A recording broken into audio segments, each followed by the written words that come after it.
어쨌든 TV 예능 프로그램 보면서 저는 출연자들이 거기 보면 이제 어떤 혜택을 얻기 위해서 여러 가지 게임을 하죠. 혜택이라는 말을 썼지만 당연히 주어줘야 될 것을 안 주고 게임을 해서 얻는 그런 식입니다. 뭐 식사를 안 주고 게임을 한다던가 잠자리를 걸고 게임을 한다던가 이제 그런 것이죠. 그런 것을 보면서 인간의 연약함, 인간의 한계, 그런 거를 발견합니다. 늘 그런 거를 생각하면서 예능을 보지는 않습니다. 그냥 보기도 하는데 종종 이제 그런 생각을 하게 됩니다. 지금 본 것은 신서유기라는 프로그램인데 거기서 이제 꽃가를 머리 위에 쓰는 게 아니고 얼굴에다 쓰고 하는 게임이죠. 이것을 처음 봤을 때 와, 정말 기발하다. 거기 보면은 완전히 끝이 막혀 있는 게 아니고요. 아까도 잠깐 봤지만 조그맣게 아주 작게 구멍이 뚫어져 있습니다. 그것을 보면서 이제 게임을 하는 것입니다. 그래서 뭐 고가를 얼굴에 쓰고 제기를 찬다던가 아니면 릴레이 경주를 한다던가 아니면 원 그려져 있는 이제 원 그려놓고 거기에 의자를 놓고 이제 의자 앉는 그런 게임을 한다던가 아니면 페널티킥을 한다던가 이런 여러 가지 게임을 하는 것이 이제 이 신서유기에 나오는데 뭐 궁금하시면 유튜브에도 있으니까요. 찾아보시면 됩니다. 어르신들 혹시 모르면 제가 링크를 이렇게 보내드릴 수도 있으니까.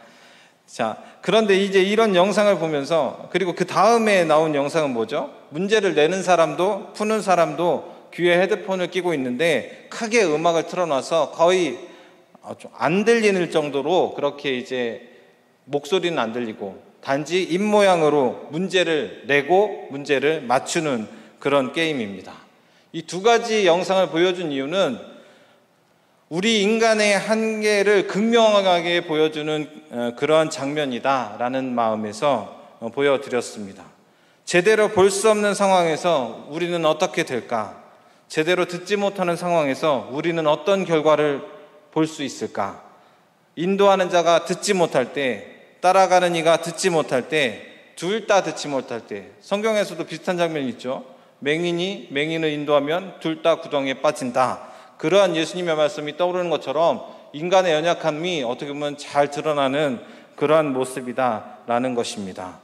그런데 그것을 조금 더 깊이 생각해 보면 고가를 쓰지 않았을 때의 인간, 시끄러운 음악이 나오는 헤드폰을 끼지 않았을 때의 나의 모습은 과연 제한이 없는 정말 능력자이냐라는 것을 생각해 볼 필요도 있습니다. 오늘 말씀에는 그런 착각을 하고 사는 사람들에게 극단적인 답을 해주죠. 55장 8절 9절이 그 말씀입니다. 우리 함께 읽도록 하겠습니다. 이사야 55장 8절 9절입니다. 시작. 이는 내 생각이 너희의 생각과 다르며 내 길은 너희의 길과 다름이니라. 여호와의 말씀이니라. 이는 하늘이 땅보다 높음같이 내 길은 너희의 길보다 높으며 내 생각은 너희의 생각보다 높음이니라. 아멘. 여기에 다르다는 말이 두 번 쓰였죠. 그리고 높다는 말이 세 번 나옵니다. 생각과 길의 다름이 하늘과 땅의 높음같이 다르다. 그 차이와 같이 다르다. 그렇게 이야기합니다. 여기서 다르다는 것은요, 원래 말로 아주 강력한 부정의 의미가 담겨져 있고요. 그때 쓰이는 말입니다. 하늘과 땅을 비교하면서 반복하여서 가장 강력한 부정의 의미를 표현하는 것이죠. 무엇이요? 하나님과 인간 사이의 차이가 그렇게 다르다는 것입니다. 사자성어로 거의 비슷한 말이 있죠. 천양지차라는 말이 있습니다. 하늘과 땅 사이와 같은 그런 차이가 천양지차라는 말인데 오늘 말씀과 거의 흡사합니다. 그런데 이 말씀이 왜 하였느냐는 것입니다. 이 하나님과 인간 사이 이 극명한 차이를 보여주는 이 말이 왜 등장하였느냐? 그 말은 이 말 앞서서 무슨 이야기가 있느냐가 되게 중요한데 이 앞서서 6절, 7절을 보면 뭐가 되어 있죠? 바로 구원에 대한 초청의 말씀이 담겨져 있습니다. 우리 6절, 7절 함께 읽도록 하겠습니다. 시작. 너희는 여호와를 만날 만한 때에 찾으라. 가까이 계실 때에 그를 부르라. 악인은 그의 길을, 불의한 자는 그의 생각을 버리고 여호와께로 돌아오라. 그리하면 그가 긍휼히 여기시리라. 우리 하나님께로 돌아오라. 그가 너그럽게 용서하시리라. 아멘. 여호와를 찾아라. 부르라. 그런데 그 이전에 1절부터 5절 말씀에 보면 하나님의 초청은 어떠한 초청이냐가 나옵니다. 하나님의 초청은 어떠한 초청인가? 그것은 하나님의 백성을 향한 풍성하고 값없이 주는 구원의 은혜로 초청하는 것이다. 그것을 1절부터 5절에 나옵니다. 그 중에 1절만 한번 같이 읽어보겠습니다. 이사야 55장 1절입니다. 시작. 오라 너희 모든 목마른 자들아 물로 나오라. 돈 없는 자도 오라. 너희는 와서 사 먹되 돈 없이 값없이 와서 포도주와 젖을 사라. 아멘. 하나님이 인간을 초청합니다. 목마른 자 와라. 먹을 것 없는 자 와라. 돈이 없어도 된다. 그냥 와서 돈 없이 포도주와 젖을 사서 먹고 마시면서 갈증을 해결하고 배고픔을 해결하라. 그러면서 6절, 7절에 하신 말씀이 바로 우리가 읽은 말씀인데, 이 말씀이 인간 편에서 볼 때는 어떻게 보면은 엄청난 조건을 내건 것입니다. 그래서 이 말씀이 인간 편에서는 굉장히 어렵게 느껴지기도 합니다. 심각한 조건이죠. 너희는 여호와를 만날 만한 때에 찾아라. 가까이 계실 때에 부르라. 악인은 그의 길을, 불의한 자는 그의 생각을 버리고 여호와께로 돌아오라. 조건이 뭐죠? 두 가지죠. 여호와를 만날 만한 때에 찾아라. 가까이 계실 때에 불러라. 다시 말하면 그렇지 않을 때가 있으니 때가 가기 전에 돌아와라 입니다. 두 번째 조건은 뭐죠? 악인의 길에서, 불의한 생각에서 벗어나 여호와께로 돌아와야 된다는 것입니다. 즉 회개하라, 그것입니다. 인간 편에서 볼 때 그것이 엄청 힘든 것입니다. 이해할 수 없는 것이죠. 왜냐하면 시간의 한계, 기회의 한계를 정한 것이 사람의 편에서 볼 때 마음에 안 듭니다. 그래서 그걸 부정하는 사람들이 되게 많죠. 그리고 내가 가지고 있는 길을 완전히 돌아서서 내가 가진 자존심을 다 내려놓는 그것 또한 어렵습니다. 그래서 그것을 싫어하죠. 물론 오늘 나온 우리 예배자리나 우리 성도님들은 이것을 이해하고 받아들이신 성도님들이신 줄 믿습니다. 그래서 십자가 앞에 나왔고요. 예수 그리스도를 믿음으로 고백하고 그의 제자된 삶을 살아가고자 헌신한 우리 성도님들이신 줄 믿습니다. 그러나 수많은 사람들은요, 이러한 조건은 엄청나다 그렇게 생각합니다. 하나님께로 돌아오지 않죠. 기회가 언제 있냐고, 기회는 항상 있다고 이야기하면서 여전히 불의한 가운데 빠져 있는 것이 세상의 많은 사람들입니다. 그러나 분명한 것은요, 기회는 언제나 있는 것이 아니다라는 것입니다. 시간을 이야기할 때 절대적인 시간 그리고 상대적인 시간을 이야기합니다. 절대적인 시간은요, 절대적으로 흘러가는 시간입니다. 그리고 그 절대적으로 흘러가는 시간의 마지막에는 예수 그리스도께서 다시 오시는 심판의 때입니다. 절대적인 것입니다. 그러나 각자 인생에서는 상대적인 시간이 있죠. 각각의 인생의 길이 다 다릅니다. 그래서 종말을 이야기할 때도 절대적인 것과 상대적인 것을 동시에 염두에 두어야 됩니다. 언젠가 예수님께서는 다시 오십니다.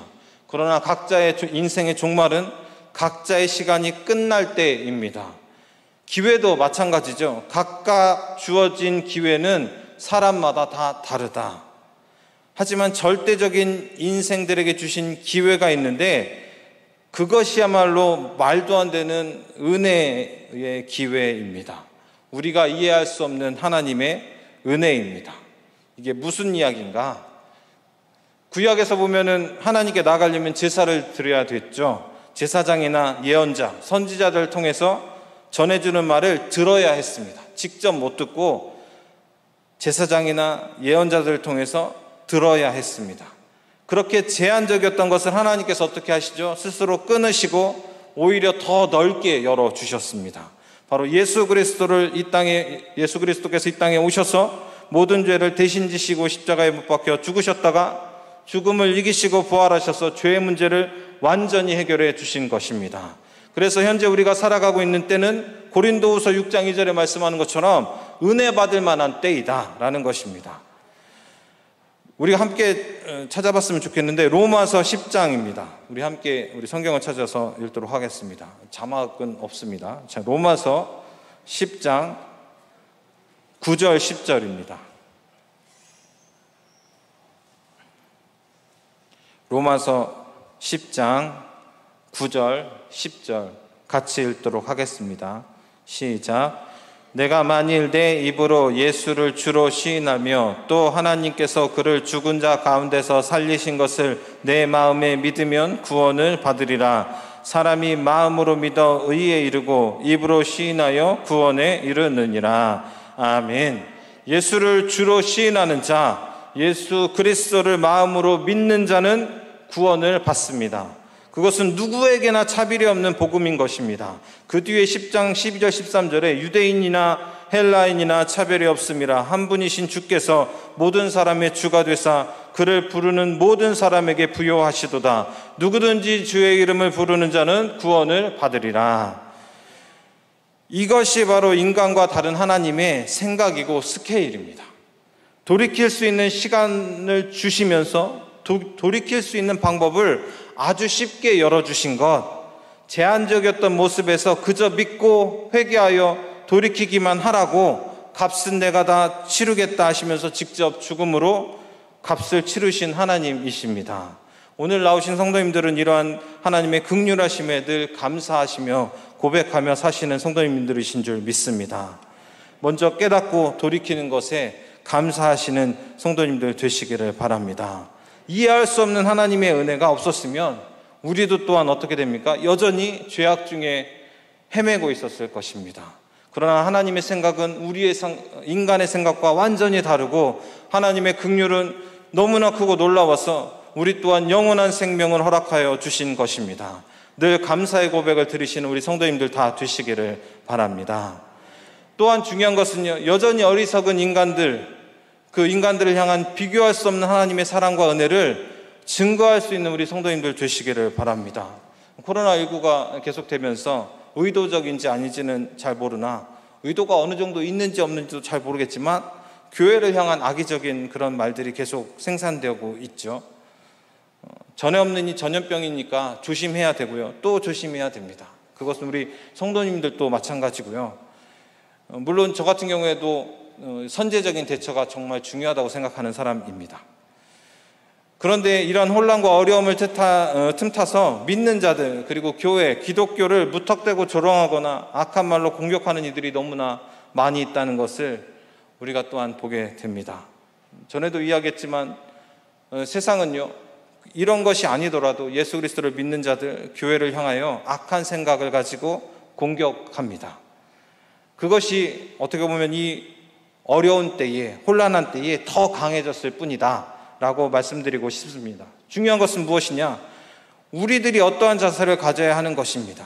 우리들은 어떠한 자세를 가져야 되는가? 어떠한 생각을 가져야 되는가? 그들을 바라보면서 무슨 생각을 가져야 되는가? 결국 그들 또한 무엇이냐? 아직 돌이키지 못한 불쌍한 자들이라는 것을 기억해야 되는 것입니다. 베드로전서 2장 10절에 보면 무슨 말씀이냐면 너희가 전에는 백성이 아니더니 이제는 하나님의 백성이요 전에는 긍휼을 얻지 못하였더니 이제는 긍휼을 얻은 자니라 이렇게 말씀하고 있습니다. 무슨 뜻이죠? 우리도 예수 그리스도를 믿기 전에는 똑같이 백성이 아니었고요 긍휼을 얻지 못한 자들이었습니다. 오늘 본문에도 뭐라고 되어 있죠? 돌아오기 전에 사람들은 악인이다라고 하고 있습니다. 예수 믿기 전에 우리도 똑같이 악인입니다. 전혀 달랐던 사람이 아닌 것이죠. 이것을 완전히 돌려놓은 분이 바로 누구시냐? 예수 그리스도이십니다. 우리를 돌이켜서 하나님의 백성으로 삼아주신 것, 그것이 바로 예수 그리스도의 놀라운 은혜, 하나님의 정말 이해할 수 없는 그런 은혜입니다.